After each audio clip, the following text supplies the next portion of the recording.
ko haza ko ni mi tande ko ni bunayo sharutu mi ke muftira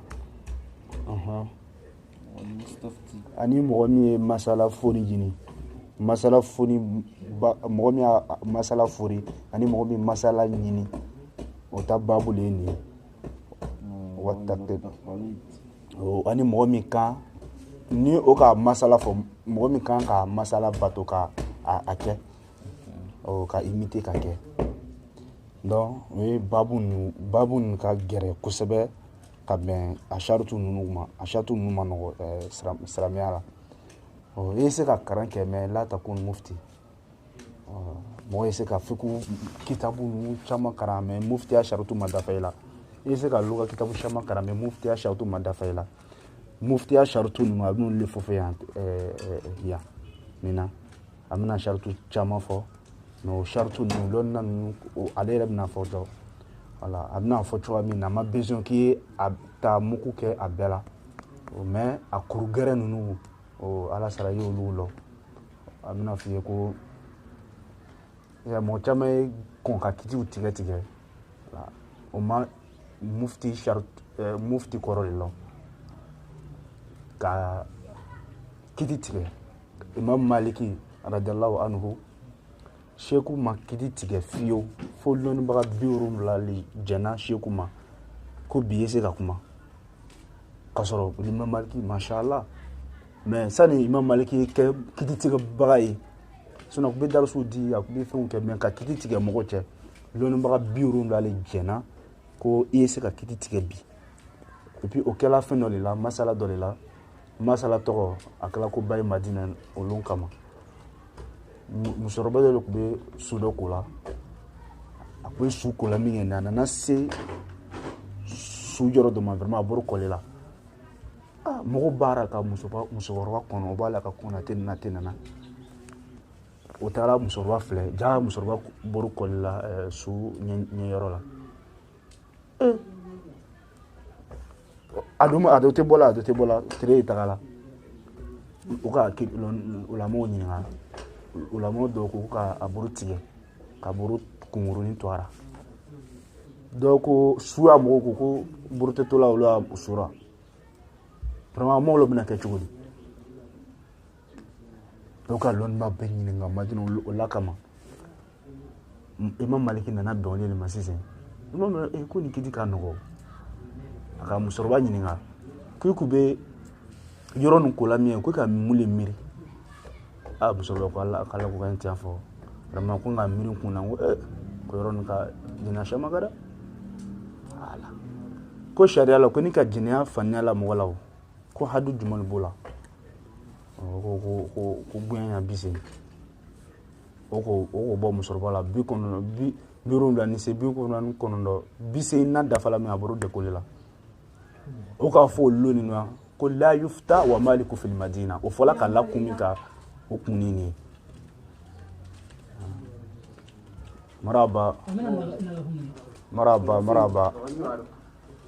o ye kɛ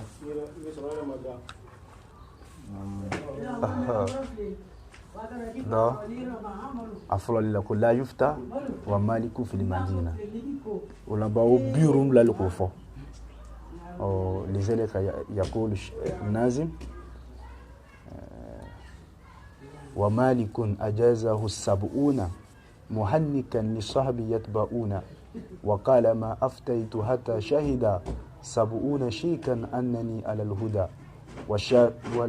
والشافعي أجازه الإمام فقال أن تفتي يا همام والمالك أجازه 70 مهنكا لصاحب يتبعون وقال ما أفتيت حتى شهد 70 شيكا أنني على الهدى لون ما بيورم عليك عليه تفهم عليك كريني كفو إمام شافعي ما كيسكا كتيسكا بيالي كري وإمام شافعي كالو دوالي دون بي موضوع سرما جمالو هو يكون مسلما في يوم الجمعة ويقرأ الكتب يوم السبت وفي يوم الأحد يكون مفتي لا sharutu min bɛ a la an b'olu de fɔ fɔ an ye yan donc a fɔ sharutu wa taklid ni kuma fɔla jɔnni kan ka kuma labato a minnu fɔ fɔ yan ko sharutu min ye mufti ra mufti sharutu a fɔlɔ ko o le أولا المفتي أن يكون مجتهدا لنا دو باب الاجتهاد مغلق فكي إمام شافعي نو نيوغي كنت ساكتو لنا دو كلا كو مغلق عندي سكا داتوكوتي et sera que même ni et sera ko e an yore majazan quant à mujtahid mais hakikatan ko mo sisa ke imam shafi no eto donc a folo ki ke mujtahidu e ban mujtahid e muye ko mujtahid ya le fenye ya arfa o le mufti lonika ay min ayil kutubi min ayil kitabi korna ayar be akanka korna aya ni amansuku ni nasiku ni amuni mutawatiru nu kiti belon wekere ani sunna nu be o doifu hadisa nu mufti kan ko belon ani fiku kata lagdor le mambaka yire abe fi furu'ihi ebe afuru na burufra nunu ikan ko belon shawari mu purundura fiku ye furu do be olu te do kaidala mu purundula mu madu kaidala kikan ko belon wa kullu ma ani bi mana wa kulli ma ani finkringini beo minal lahu minal kawaidi kabo kaida rao lahu ni be fiku ye ikan ka kawaidu fiku nu belon tugu ma ya ma bihi minal mazahib allati ya ma'rifatu mazahib al-fiqhiyya mazahib al-fiqhiyya fi be ikan ko belon mais mi lolimbe o inani sono dawre bolu ko fe mi kacha mais mo be mi lon a mazabu numbe ki kan ko lo do ma ka fo fima mazaibu minal mazaibi o kabok burufra taka mazabu raw alati ngabi mazabu lunugulema takarrarati masalami sawatira mazabu mu sawatira mazabu chaman kono mi sabatira ki kan ko o belon kanya ni mu sabatira ni ko lon wa min khilafi o fofola nyun ko masala mu ne kan ko lon sabati o mi sawatira ani o fola nyun kamina ata o ka ijmo ke minka ikana ikhtilafu dola o ka ikhtilafu kamina ikana fa ko ijma o kal ndoka ikan ko olugulon kanya wallahi asila shi sila na yorola ni rele ba kunyete ko ikan kan ni sebe korollo ko ikan kan nawlo wal usul ka kafu usulu fikima ma ilmu adab ani adabul loni makaman be boleleye o shamak makiya yoru tu abe ilmu adabu be mena fala ko lugha we naw sorfu balaga ikan ko lugu belon wal lughati balaga yoru sorfu yoru kikan ko lugu belon ramo التي ngabe lugalema أتت mun nana من العرب arabur fe arabun fe في اللغة في دام اللغة ناو اسم بيد كي يكون كيونا oba foko luga mufradatu o ka luga mufradatu ni ka mufradatu la kalo o ayeke ni ka mufradatu la ka ambe nunu kitabu nunu karana o do luga manana olela so ni ka foko luga sim هذا لا ينصرف إلى ثلاثة فنون وبوافق البلاغة والصرف والنحو tena ka don nu wuri ko lugha ina fo makama yoron fennu obolu kiriko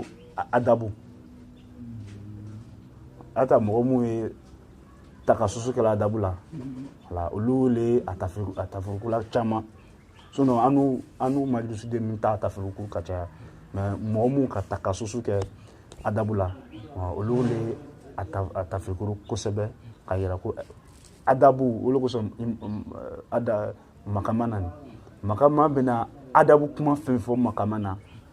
at ote jogoy aza o ilmu dole khassa ata al makama fanun min al adab ani al ghazal fanun min al adab al rasa'u fanun min al ghazal al khutba fanun min al ghazal al wa'az fanun min al ghazal min al adab wulu ke adawi sana nuka foko lugha noma kalmatu mufradu laka afala ko we fin sawa o balaga sorfu now le flaka share غالبا أمتا يرضاكو إن اصطلاحي كذا وإن اصطلاحي اللغويين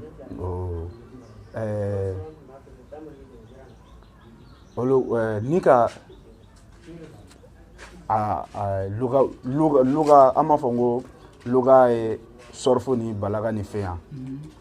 otafula ko sorfu rebe alon be bola sorfu lila sorfu te mana koro fe re koro a sorfu bina koro ci kadima ba o ni bola chuga mina ni koro be chuga mina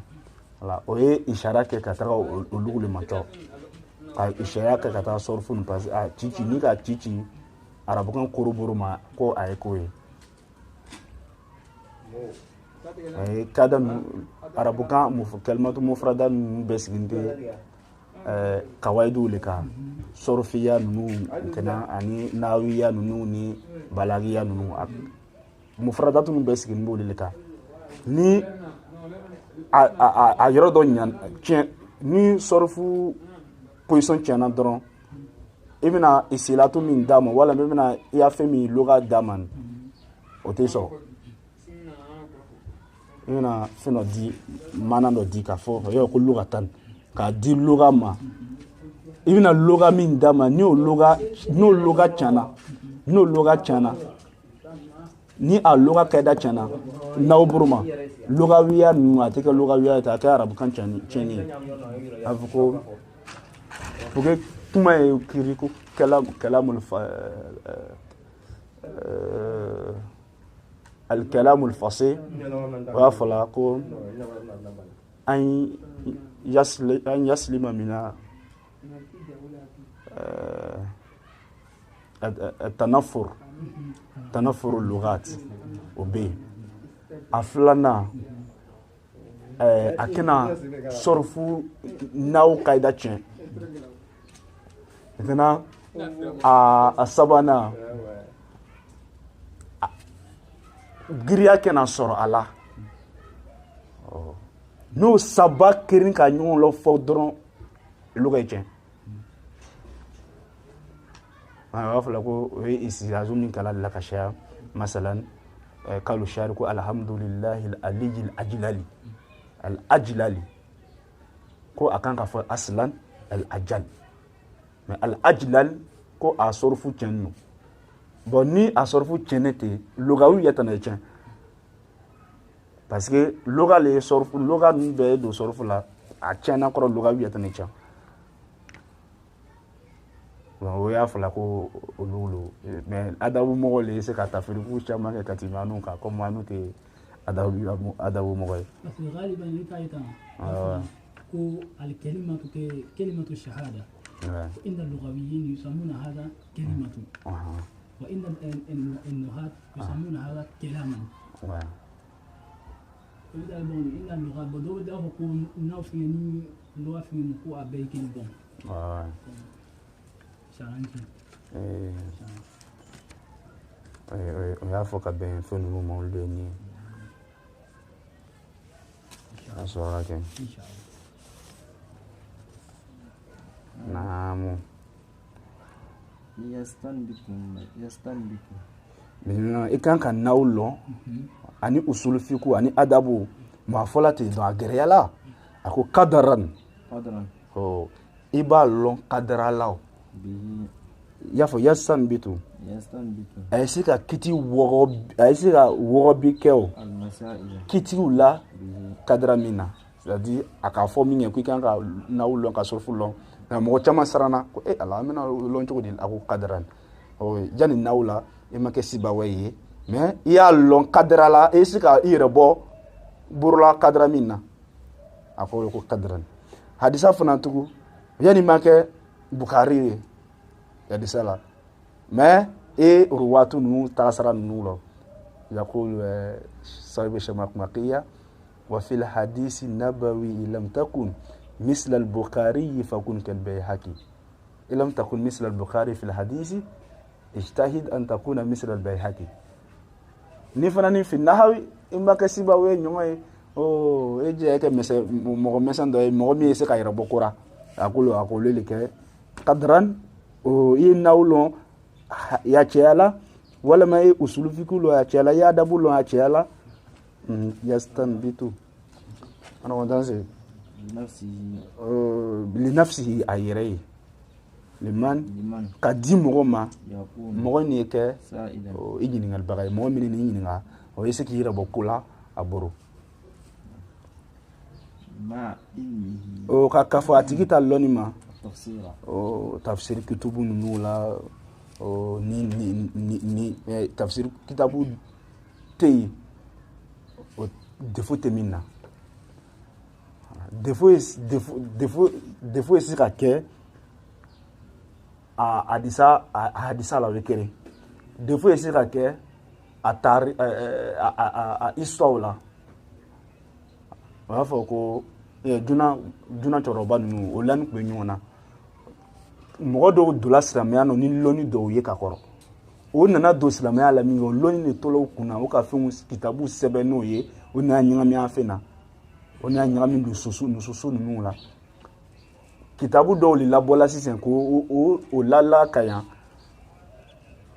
o fɛn nin la o y'a fɛn baso dɔ bɛ yen ko tafsir mawdu'i kitabu fɛn fɛn bɔla kitabu ninnu ka defo i n'a fɔ tɔbari defo jumɛn de b'o la tafsir jalalaini defo jumɛn de b'o la o bɛna kayida dɔ d'i ma k'i bɛna hadisa fɛn fɛn ye min ye kumana ko sankɔrɔ dugukolo sigilen bɛ jɛgɛ dɔ de kan jɛgɛw o sigilen bɛ misi dɔ de kan o sigilen bɛ kayida o bɛna kayida fɛn fɛn dɔn ko hadisa fɛn fɛn kumana ka bɛɛ dɔ ye o bɛ sin ko kayida d'i ma o la i kan ka tafsiru kitabu lɔn i hakɛya min na i y'o lɔn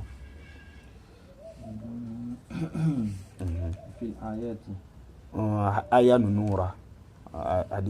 aya ninnu a tafsiru ninnu nana la uju tafsiru ninnu bon i kan k'olu tafasiru ninnu i n'a fɔ kitabu dɔw kuma olu ka k'a sɔtan ani hadisa lakarila lahala alhalatu حالة الرواة بمعنى أن تكون عارفا برواة الحديث في الحديث حديث رأى وموضع الإجماع أني لون بقى ننو كفلا مسألة ننو كا إكان قلوب بلون والخلاف وفلا نون كو مسألة مونه كو إكان قلوب بلون بوكي إكنا فلا نغمي فإلم هذا القدر كو او جاتياتا لون كيفي وي وسابغاي ورا نيكو لون نعم هذا شروط المفتي مثلا مفتي تا شرط يموي منا ابنو فبيتو فلاكونو كو داتو ومن شروط المستفتي كو ومن شروط مستفتي ومن شروط السائل voilà لا تاني ومن شروط السائل كو mɔgɔ min na ɲininkali kɛ o ta sharutu المستفتي min ye masala ɲinibaga ye o ta sharutu ye mun ye an la ألا yakun يكون o le ale kana kɛ tugu عالما lɔnnibaga ye o كالمفتي i n'a fɔ mufti ye lɔnnibaga ye cogoya min na mufti ka fɛn bɛɛ lɔn cogoya min na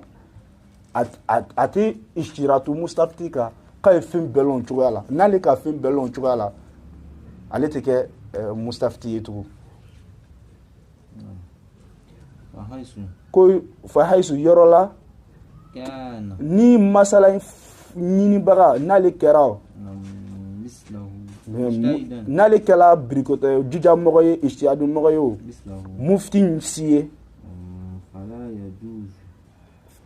فلا يجوز kɛwnuhu ale ta kɛ o tɛ bɛn مقلدا a tɛ bɛn k'ale ye tugu mɔgɔ kɔ la yajuzu li mujtahidin an yuqallida ghayrahu o tɛ kɛla lɔnni na parce que il a lɔnni ka min la sabati e t'ole kɔ mais haza fi l-furu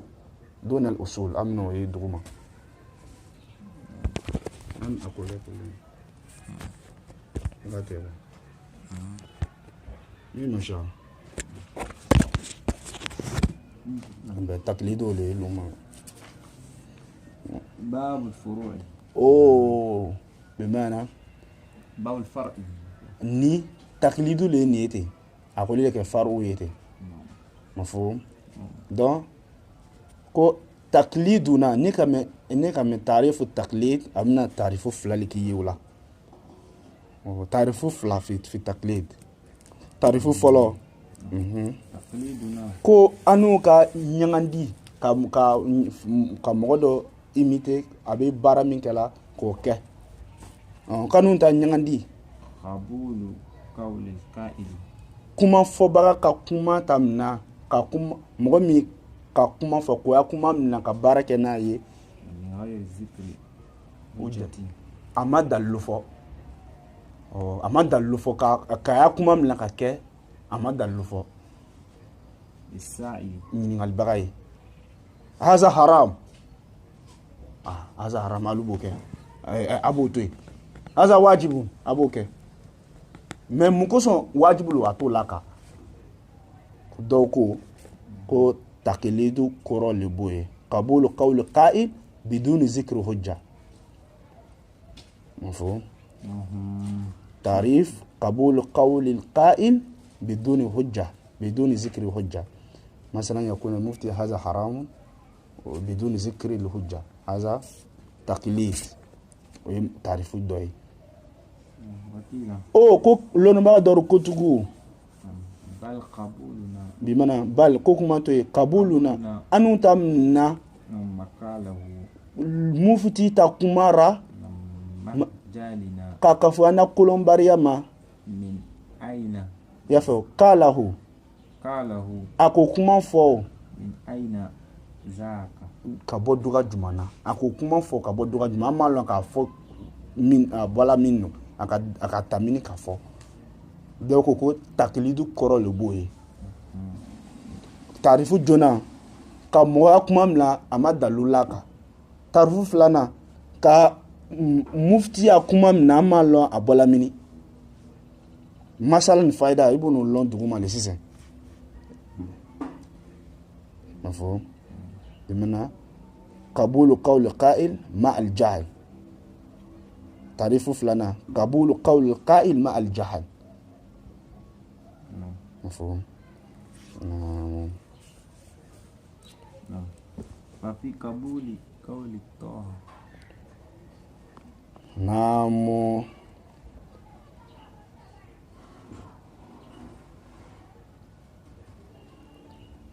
ko ala kila alayhi salam a ka baara ka ala kila ka baara min na ka baara kɛ n'a ye ka baara kɛ ala kila ka kuma ye o ni kiti ye o ye takilidu le ye ala kila ye o n'a ma kɛ dogo ye ka ala kila kuma min na ka kɛ alayhi salam n'an ka mɔgɔ mun b'a fɔ la ko takilidu kɔrɔ ye min ye ka kuma ka baara kɛ kuma na ima kuma a tigi ma dalu laka dɔw ko le boye donc laka kuma a kɔrɔ bɛ mun ye ka baara kɛ kumakɛla ya kuma na i ma bɔ yɔrɔ lɔ donc mun ko o la ko i ma bɔ yɔrɔ lɔ ka baara kɛ Ala tila ka kuma na bɛɛ b'a lɔn k'Ala tila ka kuma bɔ yɔrɔ lɔn bɛɛ a lɔn bɛɛ in huwa illa wahyun yuha donc c'est que a lɔn bɛɛ donc tarifu dɔn min b'a fɔ la ko a bɔrɔ lɔn bɛɛ a bɔrɔ lɔn tɛ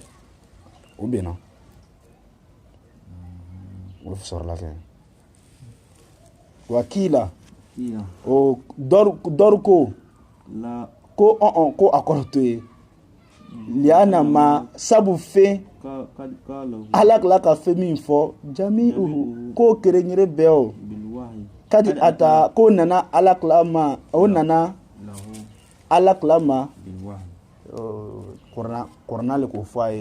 a ye cilayali kɛra a ma bɛɛ b'a lɔn ko Ala tila ko Ala ko subhanahu wa ta'ala wa ma yantiqu anil hawa o bɛ yen Ala tila fana ko hadisa la fana innama utitul Qur'an wa mislahu ma'ahu donc a bɛna fɛn min fɔ a bɛɛ bɔ yɔrɔ lɔn na donc masala ni khilafu ni fayda le b'o ye a yɛrɛ kɛ sallallahu alaihi wa sallam tado taslifi kuma masha